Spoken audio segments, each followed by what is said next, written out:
Hey everybody.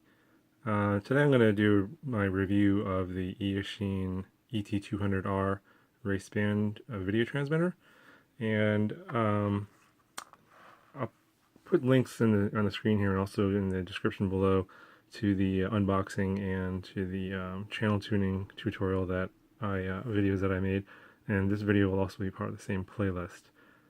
I'm going to go over the things I like about this video transmitter, some of the things I don't like, and some areas of improvement that I have, some suggestions for the manufacturer. The one thing I like about this video transmitter is that it's very versatile, and it has a lot to do with this design of this connector here. And what it is it gets power from a 3S battery, or the balance lead right here, which powers the video transmitter, and then the video transmitter in turn will receive video from the camera and also power the camera, which is this other 3-pin connector right here. Now this is very common with a lot of the other Eachine video transmitters, like the ET200 and the ET600, and I happen to own those as well. And the design is such that these connectors are compatible, so you could, and they're interchangeable, so you could take one out of one and put into the other and everything will still work. Additionally, all of the Eachine cameras, like this one here and this smaller mini one here, all have the same 3-pin connector that fits this design. And the reason it's versatile is it's an all enclosed unit. So you have your video transmitter, your power, and your camera, and with this cable you don't need to do any soldering like with a lot of other video transmitters. And that's a huge benefit. So you can easily change or swap this equipment from one craft to another, from a plane to a quad and vice versa, and move it around as you see fit. Simply all you need is a 3S battery lead to power this this video transmitter. Now, the thing that the thing that gives it its greatest benefit is also ironically something that's also a negative.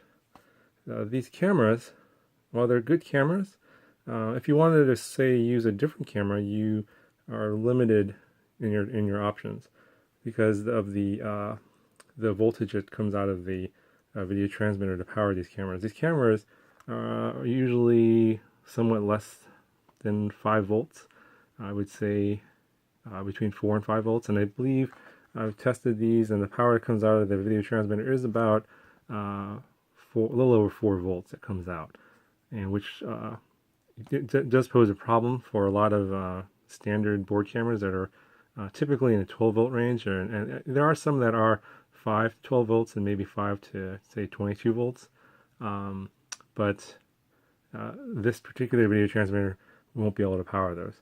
So for example, when I was doing my testing with the RunCam PZO420M, this board camera it will take power from 5 to, I believe, 26 volts. But using this system, I wasn't able to get power to this camera, and so I had to get creative and do some soldering and wire up my own harness here. And so basically the video transmitter is getting power from the balance lead right here, and then that power is then being split off to this JST connector, which in turn then powers the camera. So the camera is actually getting power directly from this balance lead in that particular setup. So the video transmitter does come with an extra set of cables here with that connector right here, and the other end has no connectors on it, and you can solder these and connect these up as you see fit to your particular configuration. Now the other thing that is really good about this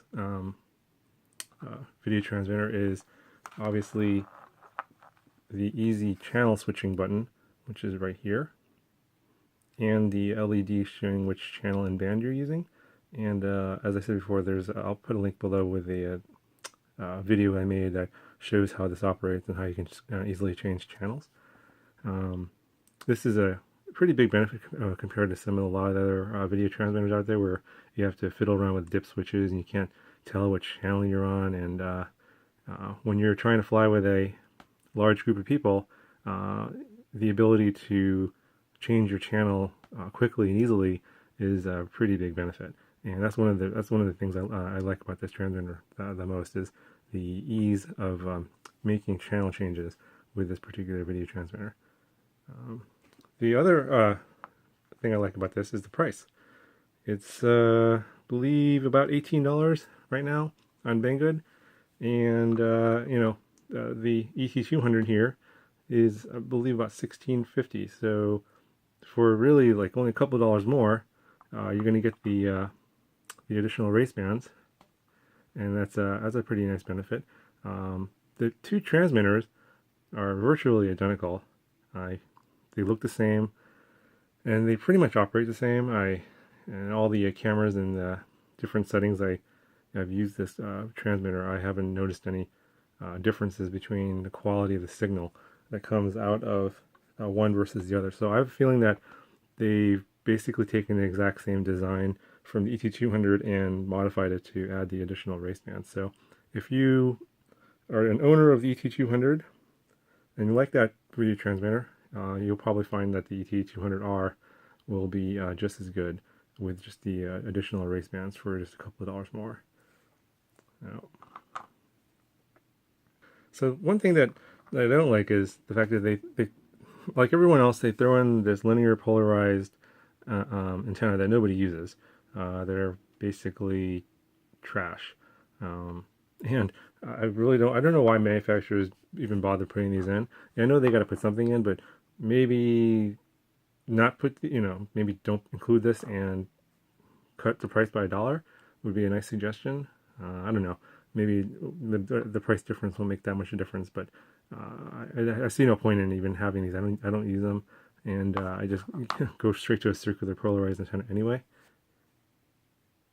And one other thing that I didn't particularly like about my unit, and this might not apply to all of the transmitters that are built, is sort of the quality of the construction here. Like you can see, and it's difficult to focus here, but the button here that's on my video transmitter was soldered on crooked. Now, I don't think it's affected my ability to use the product at all, but it's just, one of those little things that maybe if it's not on correctly, sometime down the road, the stress of this might cause this button to break. And that is this is a pretty cheap video transmitter, but if they could do a little bit better job of quality control, that would go a long way.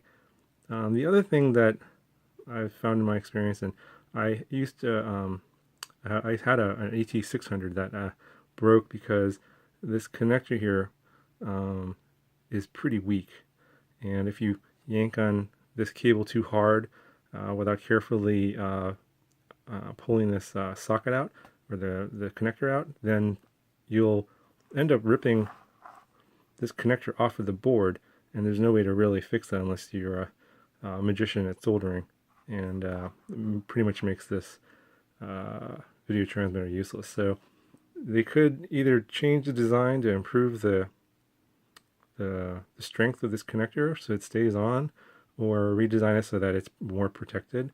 What I did was, for one of my other ET200s, I ended up putting heatshrink on, and let's see if I can get this to show up here. So this is my ZMR 160, and this right here is the ET200, or one of the ET200s that I own, and I used some clear heat shrink that basically wrapped around the entire video transmitter, and So basically, it wraps up the entire transmitter, including this cable here, so that everything is enclosed and will protect us. So there's not going to be any stress on this connector, and everything will be held in nice and tight. So that's one potential solution, but um, maybe if they could include some heat shrink, that'd be kind of nice. I don't know if they would do that or not, but that'd be a nice touch. So in conclusion, what's the bottom line? Would I buy this transmitter? For me, I'm probably a little bit biased. I own a lot of these Eachine video transmitters, and I like the fact that a lot of the components are interchangeable and compatible with each other.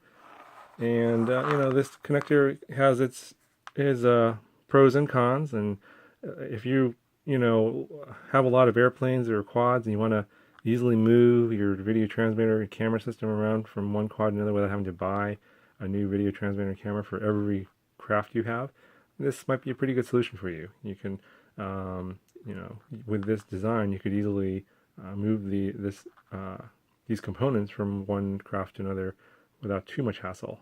So that's a pretty good benefit.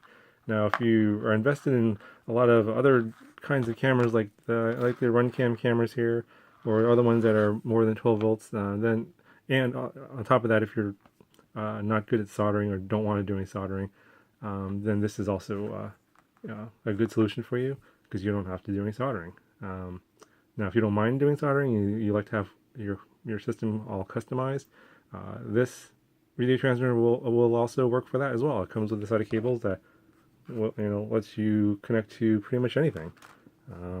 Obviously, you won't be able to power the camera from the video transmitter. You'll have to connect your camera to your PDB or some other power source, but this video transmitter will work with that setup. And obviously, with the easy channel switching and the indicator lights, I think you'll find that a pretty good benefit as well. So for me, yeah, and for the price, I think it's a pretty good deal.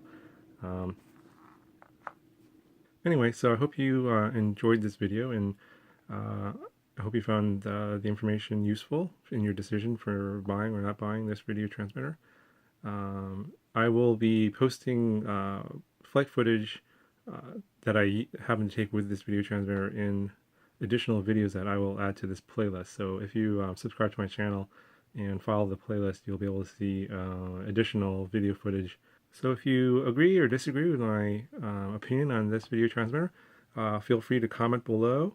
And if you like this video, please subscribe, and I will talk to you guys next time.